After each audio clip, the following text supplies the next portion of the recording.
नमस्कार, सबका स्वागत है एनसीईआरटी फिजिक्स बाय मी मतलब मैं ही हूँ। ठीक है आप चैनल पे आप सबको पता है, ये बार बार बोलने में ना मुझे थोड़ा बोरिंग सा लगता है।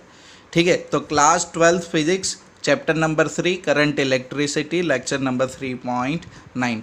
आज के लेक्चर में हम बात करने वाले टेक्स्ट बुक सॉल्व एग्जाम्पल की, जो हमने लाइव लेक्चर में किया था 3.1, 3.2 एंड 3.3। तो ये इनका रिवीजन लेक्चर है।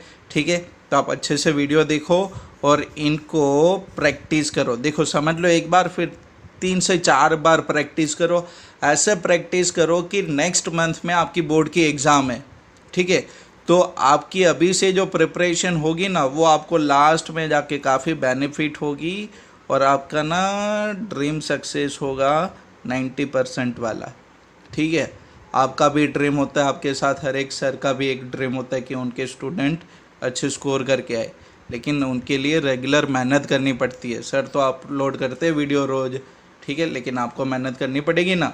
तो ठीक है, अभी से मेहनत करो कि लाइक नेक्स्ट मंथ में आपकी बोर्ड की एग्ज़ाम है और उनके अंदर ये वाला यूनिट एक ही है। ऐसे प्रिपेयर कर लो। ठीक है, चलो अच्छे से वीडियो देखो, पूरी वीडियो देखो। कहीं पे भी आपको डाउट लगे तो मेरा नंबर है ही आपके पास, है ना, मुझे कांटेक्ट कर लेना। ओके, चलो आगे। First text book solve numerical. Estimate the average drip speed of a conduction electron in copper wire of a cross sectional area 1 × 10⁻⁻7 metre square carrying a current of 1.5 ampere. Assume that each copper atom contributes roughly 1 conduction electron. मतलब हर एक atom से आपको कितनी free electron मिलेगी? एक free electron मिलेगी।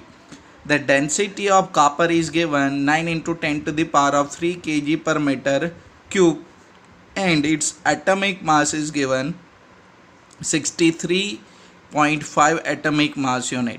Compare the drift speed obtained above with।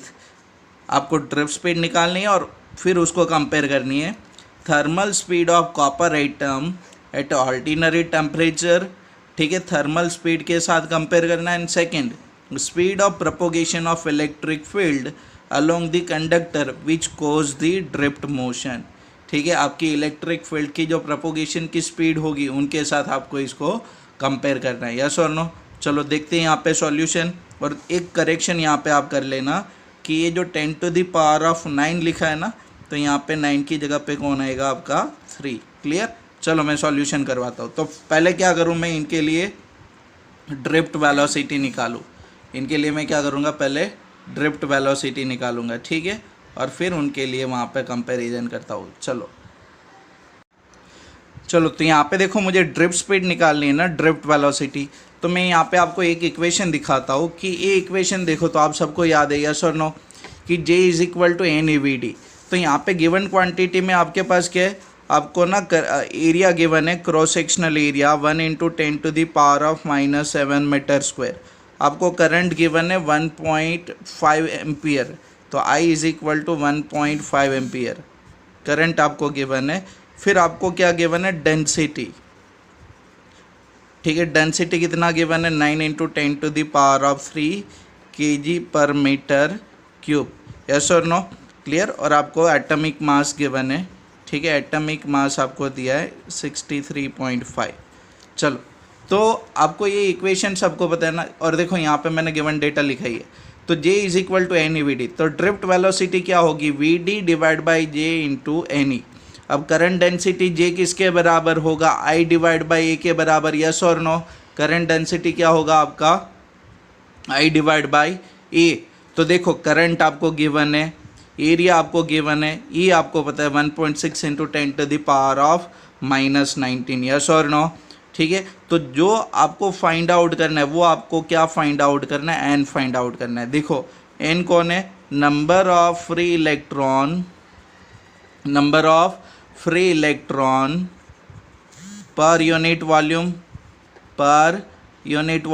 या तो आप बोलो इन यूनिट वॉल्यूम, कि यूनिट वॉल्यूम के अंदर आपके कितने फ्री इलेक्ट्रॉन है, वो आपकी नंबर डेंसिटी है। ये कौन है? आपकी नंबर डेंसिटी। तो आप नंबर डेंसिटी फाइंड आउट करो और उनको यहाँ पर रिप्लेस करो। तो उनके लिए पहले आपने क्या करना है, नंबर डेंसिटी निकालना है। हमें क्या निकालना है पहले, नंबर डेंसिटी। यस और नो। तो आपकी कॉपर की एटॉमिक मास कितनी है, 63.5 ग्राम। ठीक है, इसको मैंने केजी में कन्वर्ट किया। फिर देखो यहाँ पे कि ये जो आपका मास है, ठीक है, क्लियर, 63.5 इंटू 10⁻⁻3। तो उनकी जो आपकी मॉलिक्यूलर मास है वही है ना कि 63.5 इंटू 10⁻⁻3 kg कॉपर के अंदर कितने इलेक्ट्रॉन होंगे, सॉरी कितने एटम्स होंगे वहाँ पे। तो नंबर ऑफ एटम्स किसके बराबर होगी, एवोगैड्रो के बराबर। ठीक है, तो एवोगैड्रो कितना होगा, 6 इंटू 10⁻23 एटम्स। तो आपकी यहाँ पे देखो कॉपर की डेंसिटी कितनी है, यूनिट वॉल्यूम, इसका मतलब डेंसिटी आपको गिवन है 9 इंटू 10⁻3। इसका मतलब क्या होता है कि यूनिट वॉल्यूम के अंदर आपका कॉपर का मास कितना होगा, 9 इंटू 10⁻3 kg। क्लियर। तो मैं बोल सकता हूँ कि ये 9 इंटू 10⁻3 kg कॉपर के अंदर कितने नंबर ऑफ आइटम्स होंगे। ठीक है, तो आप देखो वहाँ पे, तो आपको क्या मिल जाएगा, number of copper items. Cross multiplication करो तो ये आपको क्या मिलेगी, number of copper atoms in 9 into 10⁻3 kg copper. मतलब यूनिट वॉल्यूम के अंदर जितनी कॉपर आ सकती है ना, उसके अंदर ये आपको क्या मिल गया, नंबर ऑफ एटम्स मिल गया। अब अगर आप ध्यान से क्वेश्चन को रीड करो ना, तो वहाँ पे एक और बोला है, क्या बोला है आपको कि ईच कॉपर एटम कंट्रीब्यूट्स रफली 1 कंडक्शन इलेक्ट्रॉन। हर एक कॉपर एटम कितना आपको इलेक्ट्रॉन देगा, एक फ्री इलेक्ट्रॉन देगा। तो इतने सारे नंबर ऑफ आपके एटम्स है, ठीक है, तो हर एक एटम्स आपको एक इलेक्ट्रॉन देगा, तो नंबर ऑफ फ्री इलेक्ट्रॉन क्या बनेगा, सेम इनके जितना बनेगा कि नहीं, यस और नो। और ये आपके कहाँ पे है, इन यूनिट वॉल्यूम। ये नंबर ऑफ एटम्स कहाँ पे, in unit volume 1 metre cube के अंदर। तो जितने भी नंबर ऑफ इलेक्ट्रॉन्स है वो भी कौन है, 1 मीटर क्यूब के अंदर। तो मतलब आपको number of free electron per unit volume क्या मिलेगा, 8.5 इंटू 10⁻28। यस और नो। तो आपको n मिल गया, स्मॉल n, नंबर डेंसिटी आपको मिल गई। ठीक है, तो n को यहाँ पर रिप्लेस करो। अभी देखो I आपका 1.5, क्रॉस सेक्शनल एरिया आपको गिवन है 1 इंटू 10⁻⁻7। यस और नो। ठीक है, चलो फिर आपकी n कौन है, आपकी नंबर चार्ज डेंसिटी ये रही 8.5 into 10⁻28। E is equal to 1.6 into 10⁻⁻19। तो ये ड्रिफ्ट स्पीड आपको कितनी मिल गई, 1.1। ड्रिफ्ट स्पीड आपको कितनी मिल गई, 1.1 इंटू 10⁻³ मीटर पर सेकेंड। यस और नो, क्लियर इतना। चलो फिर सेकेंड, इनका पार्ट बी। तो यहाँ पे बोलो, आपको देखो क्या पूछा है, thermal speed of copper atom at ordinary temperature. तो देखो कि आपने अगर क्लास 11th में काइनेटिक थ्योरी ऑफ गैसेस वहाँ पे स्टडी किया है, तो ये आपकी जो इक्वेशन है ना, ये आपकी क्या देती है, थर्मल स्पीड देती है। ठीक है, रूट मीन स्क्वायर वैल्यू, तो वो किसके बराबर होगी, 3 kBT डिवाइड बाई m के बराबर।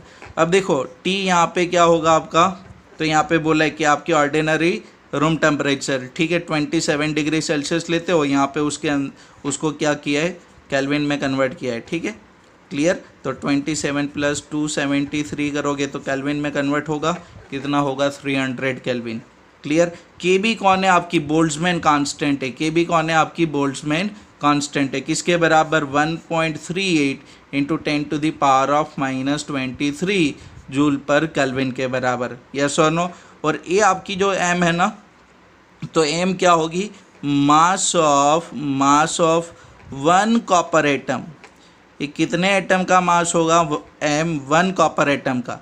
ठीक है, क्लियर। तो ये देखो mass of copper atom, mass of 1 copper atom क्या होगा, तो देखो आपको पता है कि इतने कॉपर एटम, ये मास आपकी कॉपर एटम की है। ठीक है, लेकिन उनके लिए नंबर ऑफ एटम्स कितने, 6 इंटू 10⁻23। यस और नो। तो मैं बोल सकता हूँ कि 6 इंटू 10⁻23 कॉपर एटम का मास किसके बराबर है, 63.5 इंटू 10⁻³ kg के बराबर। तो एक एटम का क्या होगा, डिवाइड करो उनसे, ठीक है। चलो 6 इंटू 10 ये देखो सिंपल मैं आपको एक्सप्लेन कर रहा हूँ, ठीक है। 6 इंटू 10⁻23 कॉपर एटम का मास क्या होगा, 63.5 इंटू 10⁻³ kg। तो एक कॉपर एटम की मास क्या होगी, तो देखो 63.5 इंटू 10⁻³ डिवाइड बाई 6 इंटू 10⁻23। तो ये आपको क्या मिलेगा, mass of one copper atom. ये क्या मिलेगा आपको, mass of one copper atom. Clear. चलो तो आपकी जो थर्मल स्पीड है तो उनकी इक्वेशन में यहाँ पे यूज़ कर रहा हूँ, VRMS is equal to 3 kBT divide by M, 3 kBT divide by M। चलो तो 3 kB आपकी कौन है, बोल्ट्जमैन कांस्टेंट है। kB कौन है आपकी, बोल्ट्जमैन कांस्टेंट है, आपका बोल्ट्जमैन कांस्टेंट है। kB इज इक्वल टू, यहाँ पे अभी आपने लिखा था ना कि आपकी जो बोल्ट्जमैन कांस्टेंट है उनकी वैल्यू आपने लिखी थी, कितनी थी, 1.38 इंटू 10⁻⁻23 जूल पर केल्विन। ये आपकी बोल्ट्जमैन कांस्टेंट की वैल्यू है, यस और नो, ठीक है। टी कौन है आपका, टेम्परेचर 300 केल्विन, ठीक है। आपको पता है ना केल्विन आपकी ऐसा यूनिट है, ठीक है। और ये मास कितना था आपका, तो 63.5 इंटू 10⁻³ डिवाइड बाई 6 इंटू 10⁻23। तो ये 6 इंटू 10⁻23 कहाँ पे जाएगा, ऊपर, ठीक है। सिंप्लीफिकेशन करो आप, इनका सिंप्लीफिकेशन करो तो आपको VRMS मिल जाएगा, ठीक है। ये आपकी कौन सी स्पीड मिलेगी आपको, थर्मल स्पीड, ठीक है। चलो आपको तो कंपेयर करना था किसके साथ, ड्रिफ्ट वेलोसिटी के साथ। तो यहाँ पे देखो अगर VD आपकी इलेक्ट्रॉन की ड्रिफ्ट स्पीड है और VRMS आपकी थर्मल स्पीड है कॉपर एटम की, ठीक है।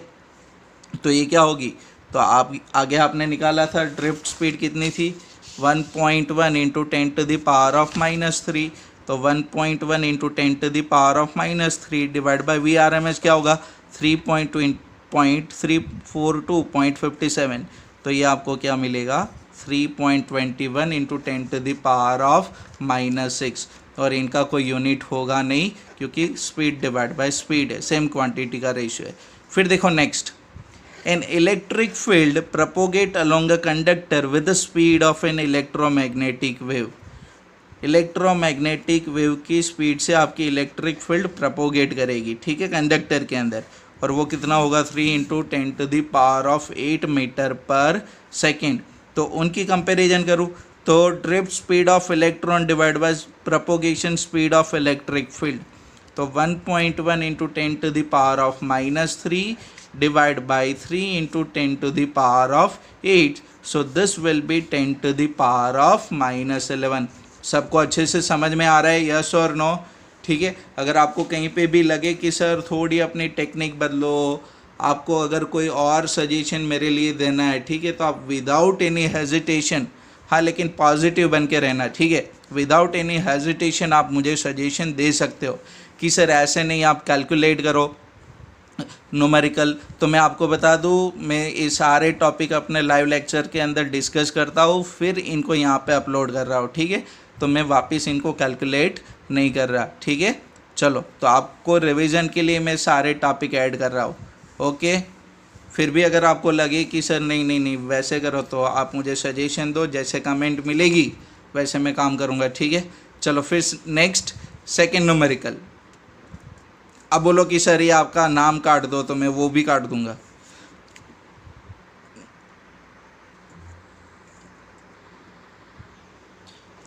In previous example, electron drift speed is estimated to be only few mm per second। देखो आप याद करो कि ड्रिफ्ट स्पीड कितनी थी, 1.1 10⁻³ मीटर पर सेकेंड। तो क्या मैं इनको ऐसे लिख सकता हूँ, 1.1 10⁻³ मतलब mm, मतलब मीटर है ना, mm पर second. For a current in the range of few ampere. आपको पता है ना वहाँ पे करंट कितना था आपका, I इज इक्वल टू कितना था वहाँ पे आपका 1.5 एम्पियर। तो इतना करंट है और ये इनकी कौन है, ड्रिफ्ट स्पीड ऑफ इलेक्ट्रॉन है, ठीक है।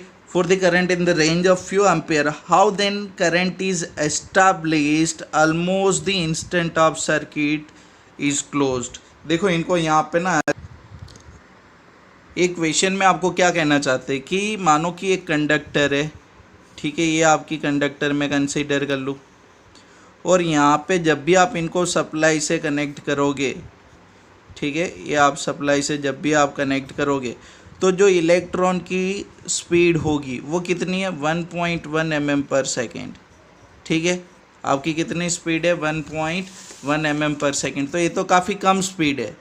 तो ये क्या कहते हैं कि जैसे ही आप सर्किट क्लोज्ड करते हो, जैसे ही आप सर्किट क्लोज्ड करते हो, ठीक है, क्लियर, तो ये 1 mm पर सेकेंड की स्पीड से जाएगा, तो इलेक्ट्रॉन यहाँ पे क्रॉस करने में टाइम तो लेगा कि नहीं, यस और नो, क्लियर। तो यहाँ पे आपकी इलेक्ट्रॉन टाइम लेगी, फिर भी आपको एट ए इंस्टेंट क्यों करंट मिल जाता है?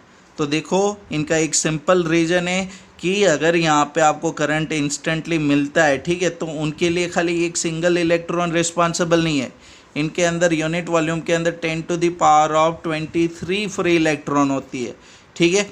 तो यहाँ पे जो नियर बाई इलेक्ट्रॉन होगा वो जल्दी से क्रॉस कर जाएगा, ये जो इलेक्ट्रॉन होगा उनको टाइम लगेगा यहाँ पे आने का, ठीक है, ये यहाँ से यहाँ पे जाने का उनका टाइम पीरियड होगा, लेकिन ये जो यहाँ पे लोकल इलेक्ट्रॉन होगी वो इनको क्रॉस करके जाएगी कि नहीं? तो इनिशियली आपको मतलब कि जैसे ही स्विच ऑन करोगे तो आपको करंट मिल जाएगा। हाँ, स्टेडी करंट मिलने में थोड़ा टाइम लेगा, स्टेडी करंट होने में थोड़ा वहाँ पे टाइम पीरियड होगा आपका, लेकिन करंट आपको इंस्टेंटली क्यों मिलता है? क्योंकि इनके अंदर नंबर डेंसिटी देखो, कंडक्टर के अंदर नंबर डेंसिटी कितनी होती है, 10⁻23, ठीक है, ये वाली इनकी रेंज होती है, यस और नो, ठीक है, क्लियर, समझ में आ कि नहीं?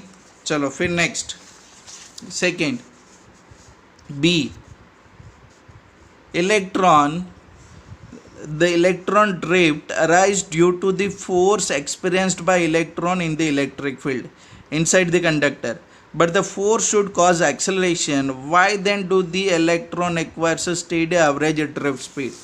अब देखो यहाँ पे क्या कर रहे हैं कि ये आपकी कंडक्टर है, ठीक है, यहाँ पे आपने इनको ऐसे कनेक्ट किया, पॉजिटिव और ये वाली साइड पे नेगेटिव, तो इलेक्ट्रिक फील्ड आपका ये सेटअप होता है कि नहीं? तो जब भी आप चार्ज को इलेक्ट्रिक फील्ड के अंदर रखोगे तो उनका वहाँ पे क्या होगा, एक्सेलरेशन होगा, ठीक है, तो उनकी कंटिन्यूसली वेलोसिटी, उनकी स्पीड क्या होगी, इंक्रीज होगी। तो यहाँ पे आपको देखो पूछा है, यहाँ पे आपको बोला है कि experienced bye electron in the electric field inside the conductor, but force should cause a acceleration. Why then do the electron acquires a steady average drift speed?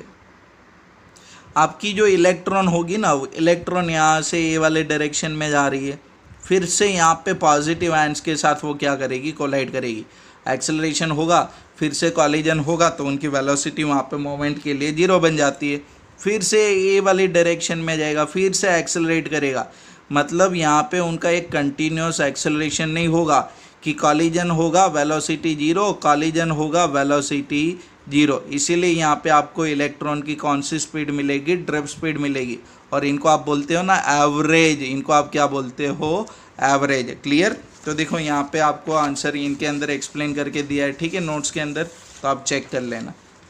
चलो फिर थर्ड में स्टार्ट करता हूँ, ठीक है। If the electron drift speed is so small, electron charge is small, how can still obtain large amount current in the conductor? देखो ये वही क्वेश्चन है जैसे यहाँ पे पहले था, ठीक है, कि इतना इलेक्ट्रॉन का चार्ज कम है, ठीक है, क्लियर, इतनी इनकी ड्रिफ्ट स्पीड कम है, फिर भी आपको ज़्यादा करंट क्यों मिलता है? तो जैसे वहाँ पे मैंने बोला था वैसे ही कि आपकी जो इलेक्ट्रॉन है उनकी चार्ज डेंसिटी क्या होती है, वहाँ पे ज़्यादा होती है, क्लियर, यस और नो।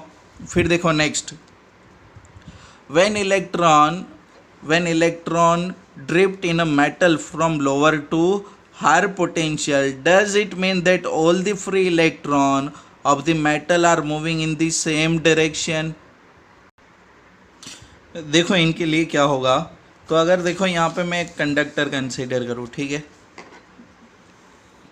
या आपकी कंडक्टर कंसीडर करूँ, बार बार एक ही कंडक्टर में ड्रॉ कर रहा हूँ, ठीक है, चलो अगर मैं इनको यहाँ पे पोटेंशियल दूँ ऐसे पॉजिटिव और एक ऑन है आपकी नेगेटिव, यस और नो, ठीक है, तो आपको पता है कि यहाँ पे इलेक्ट्रिक फील्ड ये वाली डायरेक्शन में होगा, यस और नो, और आपकी जो इलेक्ट्रॉन की मोशन है वो ये वाले डायरेक्शन में, क्लियर, यहाँ पे नेगेटिव और एक ऑन है पॉजिटिव, क्लियर।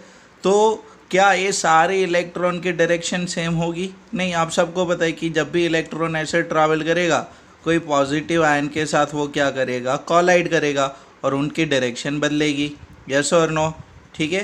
तो ये सारे इलेक्ट्रॉन की डायरेक्शन कौन से डायरेक्शन में होगी? टुवर्ड्स दी पॉजिटिव एंड, लेकिन सबकी इलेक्ट्रॉन की डायरेक्शन सेम नहीं होती, ठीक है, रैंडम डायरेक्शन में मूव करते और पॉजिटिव आयंस के साथ कोलाइड करने के बाद अपनी डायरेक्शन को भी वो बदल देते हैं, यस और नो, ठीक है। तो सबकी डायरेक्शन कौन सी डायरेक्शन होगी?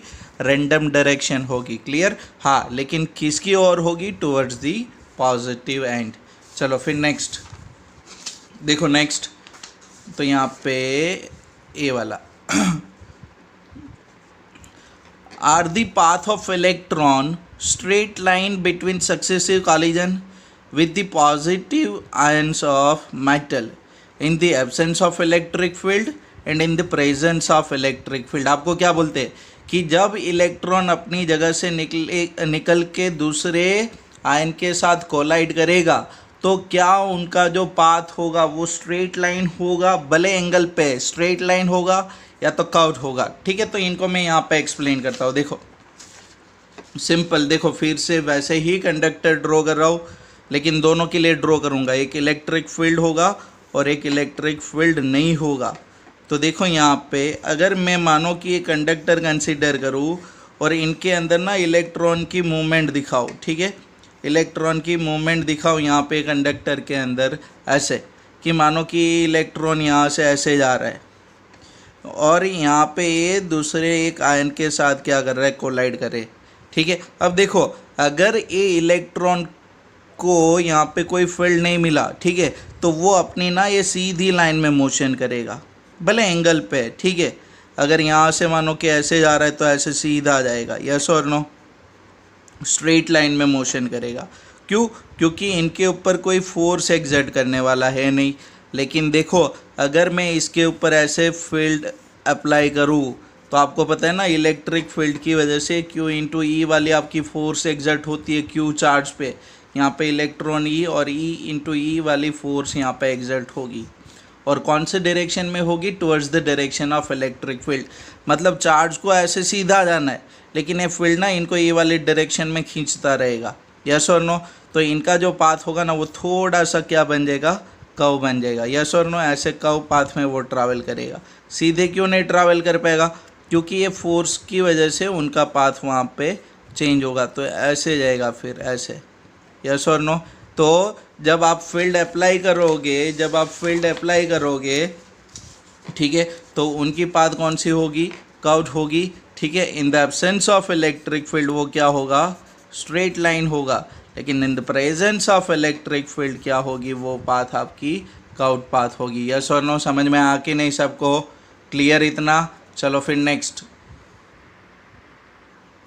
देखो यहाँ पे next 3.3 an electric toaster use nichrome. देखो क्यों निक्रोम यूज होगा मैंने आपको पहले एक्सप्लेन कर दिया है, ठीक है। For its heating element when negligible small current pass through it resistance at a room temperature. अब देखो रूम टेम्परेचर कितना है आप सबको पता है, 27 degree Celsius is found to be 75.3 ohm. Room temperature पे रेजिस्टेंस कितना है? 75.3 ohm. When the toaster is connected to supply of 230 volt, the current settles after few seconds of steady value of 2.68 ampere. What is the steady temperature of the nichrome element? The temperature coefficient of resistance of nichrome average over the temperature range is given 1.40 into 10 to the power of -4 degree Celsius inverse. देखो यहाँ पे coefficient of temperature भी आपका कौन से unit में? Degree Celsius inverse में, ठीक है। तो मेरी टेम्परेचर भी यहाँ पे मैं वैसे ही रखता हूँ डिग्री सेल्सियस के अंदर, ठीक है। अगर केल्विन में करने जाओगे तो केल्विन में भी आपका प्रॉब्लम कोई नहीं होगा कि +273 करोगे तो डिफरेंस निकालने जाओगे तो फिर से सेम वैसे ही बनेगा। तो यहाँ पे देखो ये इनिशियल कंडीशन है, तो मैं इनको स्टार्ट करने से पहले एक इक्वेशन आपको याद करवा दूँ। चलो एक इक्वेशन याद करो, ये वाला आपने ये वाला इक्वेशन स्टडी किया था ना, RT is equal to R0 1 plus alpha T minus T0, yes और नो। अल्फ़ा आपकी टेम्परेचर कोएफिशिएंट थी, T आपका फाइनल टेम्परेचर मतलब जो कंडीशन पे, और ये कौन सा था आपका इनिशियल मतलब रेफरेंस टेम्परेचर। ये आपका रेजिस्टेंस था T टेम्परेचर पे, R0 आपका रेजिस्टेंस ए वाले टेम्परेचर पे था, यस और नो, ठीक है। तो यहाँ पे देखो वही फार्मूला हमें यूज़ करनी है। तो यहाँ पे मैंने T1 T2 लिखा है, ठीक है। तो इनिशियल कंडीशन के लिए T1 यूज़ करूँ तो T1 टेम्परेचर कितना है 27 डिग्री सेल्सियस, रेफरेंस टेम्परेचर बोल दो T0 की जगह पे। तो वो टाइम पे रेजिस्टेंस कितना है 75.3 ओम, क्लियर, एट T1 टेम्परेचर। चलो फिर आपने करंट पास किया, सोर्स से कनेक्ट किया, तो उनका कोई रेजिस्टेंस बनेगा कि नहीं? हाँ, जब करंट पास होगा तो वहाँ पे हीटिंग होगा, और वो हीटिंग की वजह से जो टेम्परेचर क्रिएट होगा ना, अगर उनको T2 बोलूँ ना तो वही T2 आपको फाइंड आउट करना है। तो रेजिस्टेंस कितना होगा उनका देखो, तो सप्लाई कितना 230 वाल्ट, करंट कितना आपका 2.68। तो मैं क्या रेजिस्टेंस R2 ऐसे लिख सकता हूँ कि voltage divide by current, yes और नो। तो वोल्टेज कितना आपका 230 divide by current is 2.68, yes और नो, गिवन है, ठीक है क्वेश्चन में। तो आपको R2 रेजिस्टेंस कितना मिला आपको 85.8 ओम, ठीक है। और T2 आपको वो टेम्परेचर आपको क्या करना है फाइंड आउट करना है, ठीक है। तो इक्वेशन आपकी R0 की जगह पे R1, RT की जगह पे R2, ठीक है। तो वैसे किया आपने, तो R2 is equal to R1, तो रेजिस्टेंस एट T1 टेम्परेचर होगा, R2 क्या होगा रेजिस्टेंस एट T2 टेम्परेचर। तो R2 is equal to R1 1 plus alpha T2 minus T1। R2 अभी आपने फाइंड आउट किया 85.8, तो उनको यहाँ पे रखो।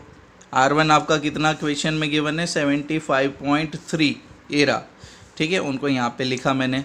सिंप्लीफिकेशन करना है आपको अपने हिसाब से, 1 plus 1.70 10 to the power of -4 T2 minus T1, yes और नो। चलो तो यहाँ पे अभी वैल्यू नहीं लिखी है, मैं लास्ट में लिखूँ, ठीक है। आप पहले लिखो, कोई प्रॉब्लम नहीं है, आप अपने हिसाब से सॉल्व कर सकते हो। इनको पहले डिवीज़न में लेके जाओ, फिर लेके जाओ। तो आप देखो मैंने आपको बता दिया कि आपको ना T1 गिवन है 27 डिग्री सेल्सियस, आप यहाँ लिखो या लास्ट में लिखो। तो आपके पास अननोन खाली कौन है T2 आपको फाइंड आउट करना है, आप अपने हिसाब से करो कैसे भी करके, है ना। अब क्लास 12th में हो तो देखो यहाँ पे मैंने इनको अंदर मल्टीप्लाइड किया है, तो 75.8 इनके साथ मल्टीप्लाइड हुआ 1.70 10 to the power of -4 into 75.3 T2 minus T1 85.8 के बराबर। अगर ये लेफ्ट साइड पे जाएगा तो सब्ट्रैक्शन बनेगा 85.8 माइनस 75.3, डिवीजन में क्या होगा 1.70 10 टू द पावर ऑफ -4 75.3। तो आंसर आपको क्या मिला 820। अब देखो ये आंसर कौन है T2 माइनस T1 है, हमें तो फाइंड आउट कौन करना है T2। तो आपको पता है ना T1 कितना है, तो 820 प्लस T1 होगा, यस और नो। T1 आपकी कितनी गिवन है आपको 27 डिग्री सेल्सियस, ठीक है। आप देखो आपको रूम टेम्परेचर बोला है, तो T1 क्या हो जाएगा 27। So answer will be 847 degree Celsius. देखो बच्चों मैं फिर से रिपीट करूँ, एक काफ़ी इम्पोर्टेंट इक्वेशन है, ठीक है। और इनके बेसिस पे एक और न्यूमेरिकल है, तो हमने लाइव लेक्चर में यहाँ तक किया था, तो मैं भी यहाँ तक रख रहा हूँ, ठीक है। तो आप जब अपना नेक्स्ट लेक्चर होगा तो वहाँ पे मैं आपको सॉल्व करके दिखाऊंगा नेक्स्ट न्यूमेरिकल। तो आप इतने न्यूमेरिकल क्लियर करो, 1 2 3 सिंपल है ना, ठीक है। तो अच्छे से प्रैक्टिस करो, और बोर्ड के अंदर ना डिट्टो कॉपी आपकी न्यूमेरिकल्स आती है, तो इनको अच्छे से 3 से एटलीस्ट 3 से 4 बार प्रैक्टिस करो। ऐसे प्रैक्टिस करो कि जैसे आपकी नेक्स्ट मंथ में बोर्ड के एग्ज़ाम है, ठीक है। चलो bye, have a good day, thank you.